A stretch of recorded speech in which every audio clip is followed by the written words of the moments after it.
Okay, everyone, I think we're ready to get going. And I'd like to introduce Sable's President and CEO, Ruben Padilla. Thank you, Nikki, very much. And thank you to all the attendees to this webinar, one more seminar that we're going to talk about our El Fierro project. We will talk now more about the recent drill results that we released this week, and we go straight there. Uh, Again, we go back to the location. I think by this time everybody remembers that. Here we are in blue in this polygon in the top. It has El Fierro property, and then you can see La Poncha and Don Julio and the location with other ore deposits. But by this time we all know that very well the position there was El Fierro in the province of San Juan in Argentina. The figure on the top is to present again the very nice large geophysical anomaly that we call the donut. Is underline the whole area of the El Fierro. El Fierro in this moment comprise three different mineral zones that we know. El Fierro Bajo, you can see also in the map at the bottom, it's the same locations with no geophysics, with Fierro Bajo, Fierro Alto, and then through time, you remember we started with Fierro Bajo and Alto, and then we discovered La Verde after we opened some of the roads there. And then recently we have been talking more about the Almendra vein in the area of Lagunitas. You can see now we added the Lagunitas area. In the vein that we have there, we call Almendra. It's located almost on the limit of the red and the green on the donut there in the geophysical anomaly. We have those three areas in comprising a total area at this moment of 8.3 by 5.5 kilometers, and with at least 8.5 kilometers of known veins, a very significant, really, numbers of veins that make us to be very excited about the property. Many of them, as you know, with good high grade.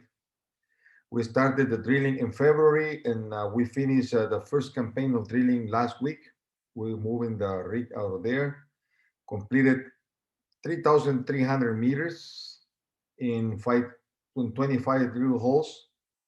We did 9 holes in El Fierro Bajo, 1 A-hole in La Verde, and 2 holes in Lagunita. And we run out of time at the end, and we only did 1 hole in Fierro Alto, but we'll definitely come back and do more holes in Fierro Alto. It was a very successful from the point of logistic and operational. It was definitely a great success. It was also very good to report to you that we didn't have any case of coronavirus, although we have people between 60 and 100 people moving in and out of the project. So our protocols and the protocols of the government or the province of San Juan are very good and worked very well for us. So from that point of view, it was a big success. We managed costs very well, and also from the technical point of view, we consider that this also is a very successful campaign. Going directly now to the drill hole that we announced, we released on Monday morning, is hole number 11, with an intersection of 971 gram silver equivalent.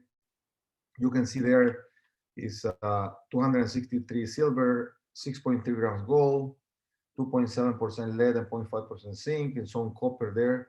There's strongly silver and gold. And that's this is an important difference in the district that all we know now, all the people that are following El Fierro, that Fierro Bajo, that was the original area that we knew, it has no gold. And it's a very good surprise to see that we have gold in La Verde. Verde is 7 kilometers located to the northwest of Fierro Bajo, and a different elevation between Fierro Bajo is at 3,700 meters above sea level, and La Verde is at 4,400, so it's 700 meters elevation and difference between the two areas. Hole number 11 that released on Monday is located around 300 meters to the west toward the west. On hole number 8 that we released a few weeks ago, very good hole that we released with a total envelope of 546 or 450 grams silver equivalent, almost 10 meters, and including a zone of 1.4 kilos of silver equivalent in a really good width, is 3.7 meters.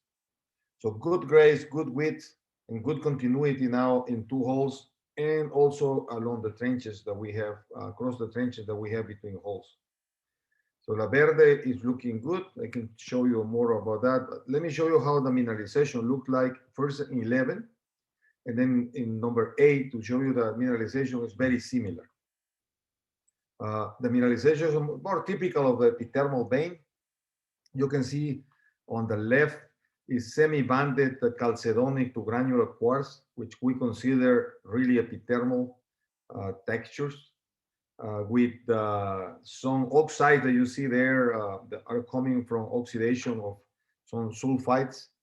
The sulfide that we still see preserved there are the variety of blend of the sphalerite, that is the blend, the sphalerite with less iron that represent lower temperature in the epithermal system, and stone galena.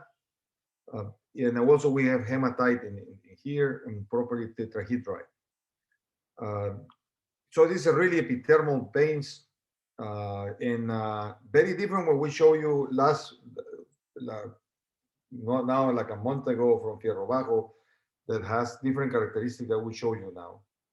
But this is the type of, so that we're definitely dealing with the epithermal intermediate sulfidation vein system in the upper part, in the well mineralized part of the system. This is number 8 that we published a few weeks ago with great results. Very similar mineralization, banded quartz vein with granular quartz and chalcedonic, some adularia that is mixed with the silica. And in this case, we also find a little bit a zone there with hematite and magnetite and adularia and chloride that associated with high gold values. In some places, the structure, the host, the vein, have post-mineral movements, and you can see that it has been it's brecciated by the movement of post-mineral faulting. But the message here is that number 8 and number 11 are 600 meters apart, have a very similar geochemistry and similar textures of in the epithermal system.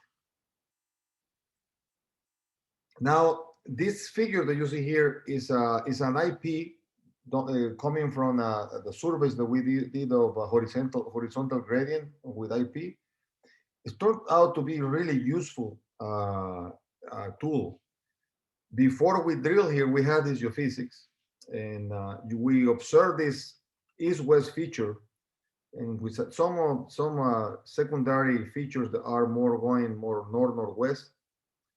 And we didn't know really much about. We just knew that about this feature was there. We found some old workings very close to hole number 8. Very small old workings, but that was probably the only workings that we found. So the rest of the structure is mostly covered by very thin colluvial material. It's very, very thin, 1 meter, 2 meters maximum. But there are boulders that were also following the same east-west feature that we see here.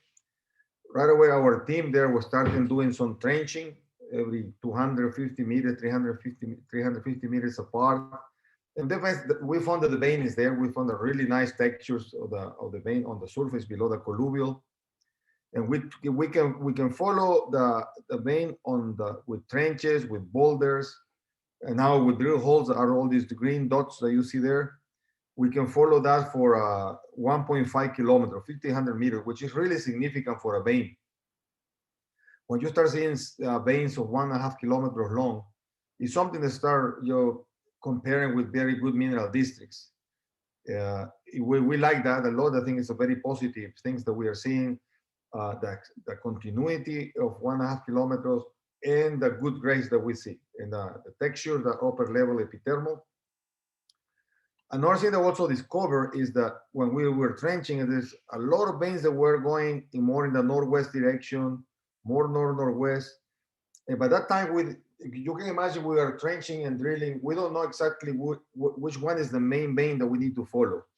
Because in this vein system, there is normally a main structure and tens of structure that will be secondary. But the important is to recognize which one is the main structure so that we can concentrate our work in there. So we drill holes. You can see these other holes that we have around here. All of them were in secondary structures. So that's the reason I pay a lot of attention on the drill holes that we drill in the main vein, this La Verde. And we released some holes also, I think 2 holes. One was a hole that we drilled in this direction because in the trench, La Verde was dipping toward the north. But then we drilled a hole in that direction trying to hit it, and then we found out that the vein changed the dip toward the south. So we didn't hit the vein there because the vein changed direction, the dip, and we drilled another hole in those secondary veins that only has some anomalies. But so now we know the veins that we need to follow are the main structure.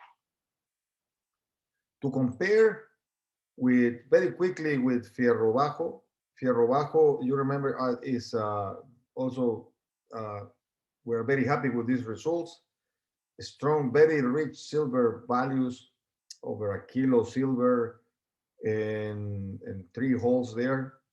And following the old miner follow the structure right in the middle here that you see for like a 750 or 800 meters. And there are all other parallel veins that we think has a good potential to put a very good package, a good number of ounces associated to all these veins.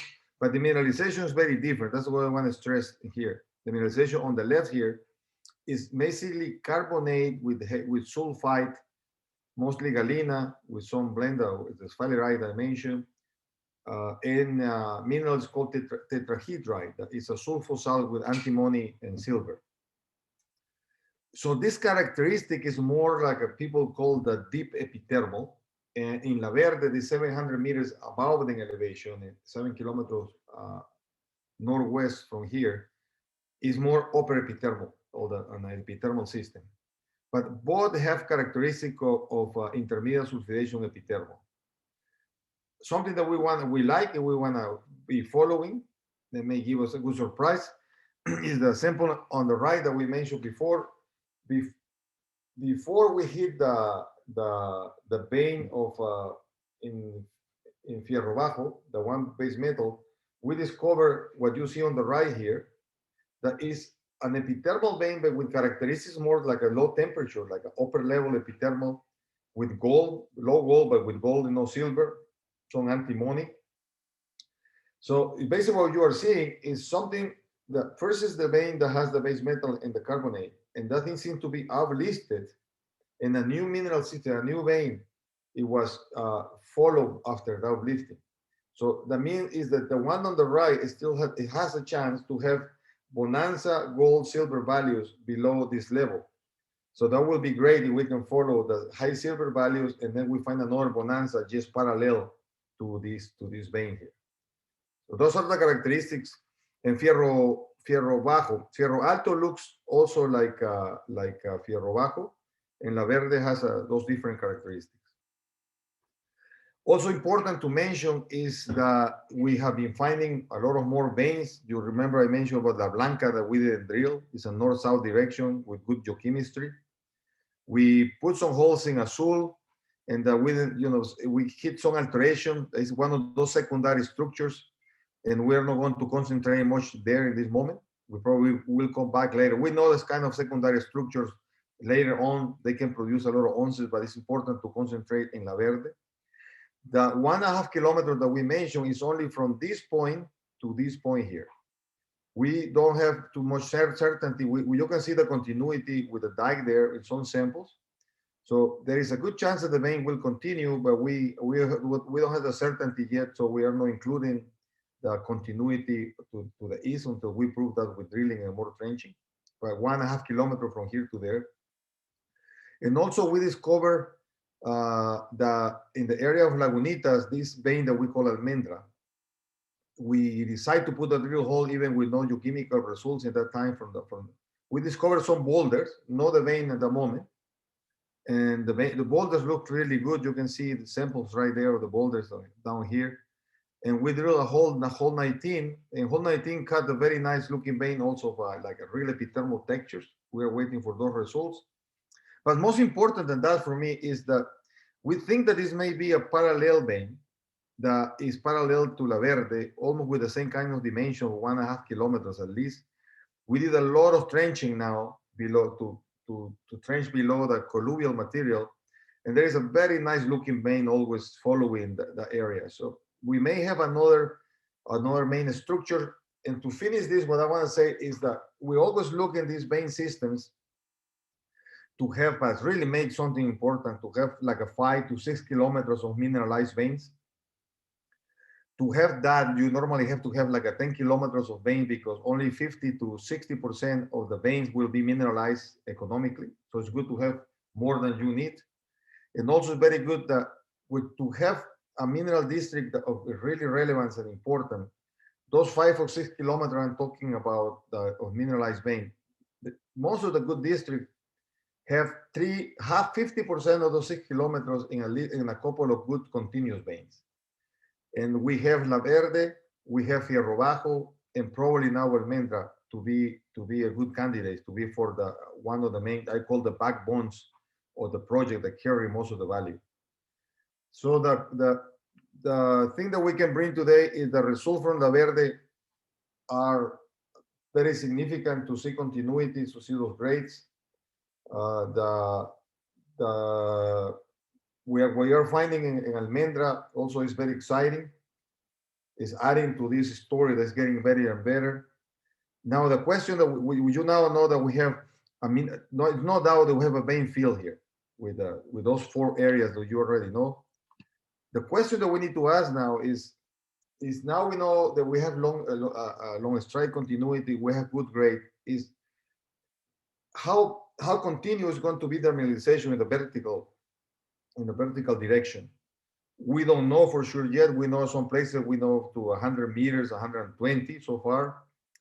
Some of the good mineral districts in the world has between 200 and 250 meters vertical continuity. Some few of them are more really anomalies, and they can be up to 600 or 700 meter vertical continuity. We don't know, but we are very optimistic, I would say, for the things that we know. I mentioned before that Fierro Bajo is you can see the elevation above sea level.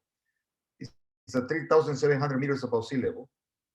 Fierro Alto 4,200. La Verde is 4,600, and Lagunitas, the Almendra vein, 4,800. So there is 1.5 kilometers different elevation between Fierro Bajo and Lagunitas. And every time that we find these veins in different elevations, they are mineralized. How are they going to evolve at depth? You know, we can ask the question, is Lagunita going to evolve with something like La Verde, and La Verde evolve with something like Fierro Alto, and so on? This is a question that we need to answer with the drill holes, but it is good to see that one of the fundamental questions that we have now, we can be happy for the horizontal continuities, we can be happy for the numbers of kilometers of vein that we have, and for the grade that we are seeing. But now the next question is vertical continuity, and that's we have reason to be optimistic here, but we need to drill and test that. And I think that finished this. You know, I want to concentrate in La Verde, but also give you an update of the whole program.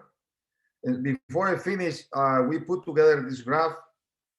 I think it's very important to mention that I'm sure you guys follow the market. The Lundin just put a release about the Filo del Sol. This is a project where they have been working for years and years now. They have a cluster of the deposit there. They have a porphyry that is in the Chilean side that you can see Los Helados. They have another porphyry that's called Jose Maria, it's gold and copper. And they have Filo del Sol that is also gold and copper. They are all close by at district scale. They're almost the size so that we have La Poncha or Don Julio, those kind of things, that 10 kilometer by 5 kilometers areas with multiple deposits. Good thing to know for us, you can see that the age of this mineral belt here is between 22 and 18 million years old. And we know at least that El Fierro is the same age. We had done uranium lead edges of the rocks of El Fierro are around 22 or probably 18 million years. And La Poncha, that you know, that's a project that we have is a porphyry system. We have edges there of 18 million years old, the same age in there. Don Julio is different. Don Julio, we have more edges of 8 million years that are the edges of the Veladero mineral belt. So at least it's good to know that something good is happening in San Juan from the discovery side, and also the announcement that they put together a few days ago that they think that they can build this mine in the short future. They're talking about something between $4 and $5 billion investment, and they are working on the stability arrangement with the government of San Juan. So I think it's good news for us, for Sable, to know that the prospectivity is there, because we are proving that, they are proving that, and also the stability of the province for a mining business. And with that, I think I'm done, Nikki. Okay, we've had quite a few questions come through, so let's get started. Okay, so first question. How many samples do you have in the lab, and when do you expect to have full results? In this moment, we have over 700, I think 711 samples in the lab that we know results yet. How long it's going to take, all this, not just Latin America, but we tell the same story all the time, but the experience that we have so far is that I will say that all the samples will probably come in batches, but it should be by the end of June that we have all the results. The 711 samples, that include drill holes and some surface samples that we have. Okay, next question. Given the positive released results, what's your plan for the next summer season at El Fierro, and when will it start? Yeah, we are very optimistic. I already mentioned that in the presentation. We will wait for all the results to really have a complete plan. But we do believe seriously that it's not going to change much, whatever results we have in this moment, that we will go at least at the beginning with a campaign that start with 10,000 meters. We will fast track those 10,000 meters to try to move very quickly and really early on drill very fast on 10,000 meters.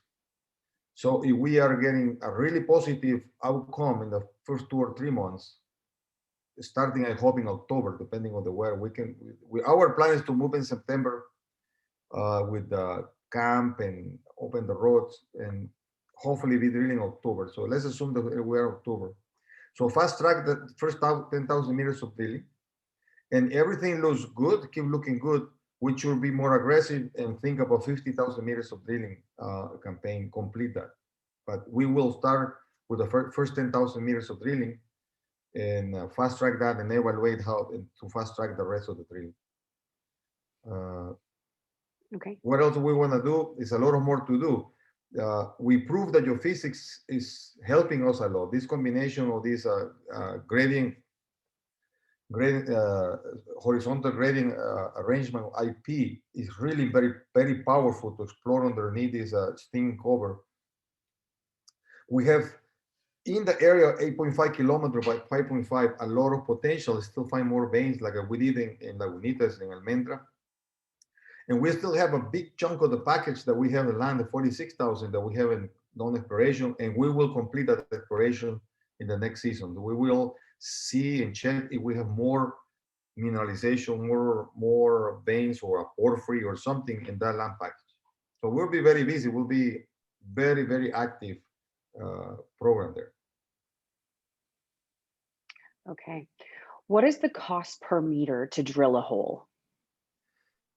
Yeah, in average in Argentina, now that we have more experience working there, it is around $320 Canadian to drill a hole. And this is important to mention, it's average, but I will tell you just something about the first 3,000 meters that we drill are normally more expensive. They're more in the order of $400 per meter, even 410. because we prepare all the infrastructure, or we prepare all the roads, we prepare the camp. But by the time that we come back with the second round of drilling, we already have the road, we have the camp, so we don't have those extra costs, and then we go back and to a more normal cost. That I would like to keep it in a maximum $300 Canadian per meter. Okay. Next question. The stock dropped about 8% today after making some nice gain the past couple weeks. Do you have some color as to why the drop today? Not really. No idea. You know, the market is, it can be in the afternoon, like 8% up again. So we have been really passing the message, talking to all our investors. These conversations I have with you guys today, I've been going, one by one with all the main investors. So we're working very hard for all us as shareholders, and just hope that it doesn't go in that direction. We keep doing the best that we can to move in the other direction. Perfect. Okay. Will you ever consider developing the explored sites yourself versus selling off the property? Say that again.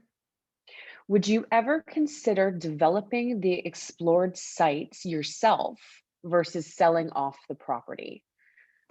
You, the question, I don't know exactly. That it could be that we want to sell the project before we have a discovery, and the question is no, we will never do that, especially when we are all into Fierro or La Poncha. We divest, we JV Don Julio, and because the reason was because Don Julio is such a big project and great project that you have to take the decision to you want to be. It requires so much of our money and our effort, especially the money. That what if we stay with Don Julio 100%, we will have to be one project company. Or the other decision that we have to do is we have to take was to we want to have the pipeline that I always like to take if it's systematic and multiple projects. And to order to do that, I need to get money on one side and let Don Julio to go with a JV, with a great JV partner. Now, I will never consider to sell a discovery like El Fierro. We'll go to discovery until really we maximize the knowledge and the value. When that happens, our business plan in this moment, and we tell this to everybody when we talk about the Sable, our business plan is to discover to the point that we maximize the value of discovery. We say, okay, here's, let's say 100 million, 120 million of silver. We get lucky there or more. And then we say, well, now we can put a value in that kind of thing. And with deposits that are big, mid-sized companies, large companies will come and will make some offers. And so we will only consider when we think that we maximize the value in operation. Now, the last way to answer the question, if we would like to develop the mine one day as a miners, and the answer at this moment is that it's not our business plan, but the time comes when you have to take a decision depending, and we always take care of the shareholders of the company, and we will have to do what we have to do. Okay. Do multiple parallel veins imply a central hub, richer that these veins are coming from hub and spoke type pattern? Can you clarify the geology a bit? Yeah, we have in the distribution here with the veins that are on the eastern side, that's Fierro Bajo and Fierro Alto, basically Fierro Bajo, they are all in the basement rock that we call here. They're Paleozoic rocks, they're meta sediments with some with a fabric developed by pressure. And the veins in that case follow the foliation of the rocks, the faulting, the structure follow the foliation of the rocks. They are in meta sediments. And like I mentioned, the geology seems to be more deep epithermal and the lower part of the epithermal system. And in the area of La Verde and just west of Fierro Alto is in the two environments. One part of Fierro Alto is also in the basement rocks, and the other part is in the volcanic rocks. And the volcanic rocks are much younger, like 180 million years younger There are the edge of the Andes, the edge of the Filo del Sol, and those kind of things there. And the mineralization is related to evolution of that volcanic rocks, that volcanic field. Whatever produced those volcanic rocks, this magmatism that related that produced those ones. At the end of that magmatism, there was a period of quiescence. And then is when the hydrothermal fluid rise using structures and mineralizing the volcanic rocks, and also mineralizing the basement on one side. And something we know as epithermal intermediate sulfidation. There are a lot of things that we don't know about the zoning, the vertical zoning in this moment, but that's what it is. It is an intermediate sulfidation epithermal system developed during the evolution of a volcanic field in the Miocene. Okay. How do the elevations at La Verde and Lagunitas compare to the Filo hole? The elevation of Filo, I understand, is almost very similar. Filo is around 5,000, 4,600 meters also. So Filo probably will be if I'm not 100% sure that, but what I remember that it's like around 4,600 and probably 4,800, which is in elevation, similar to La Verde and Lagunita. But I want to clarify that the geology of the style of mineralization in Filo is very different than in Fierro. In Filo, what they have is a high sulfidation, the roots of a high sulfidation system that was eroded to the bottom of that thing. And that thing is overprinting the cupola of a porphyry system.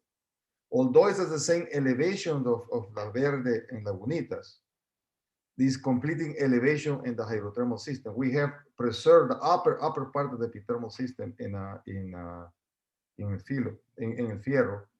La Poncha is a lot of more similar in terms of geology.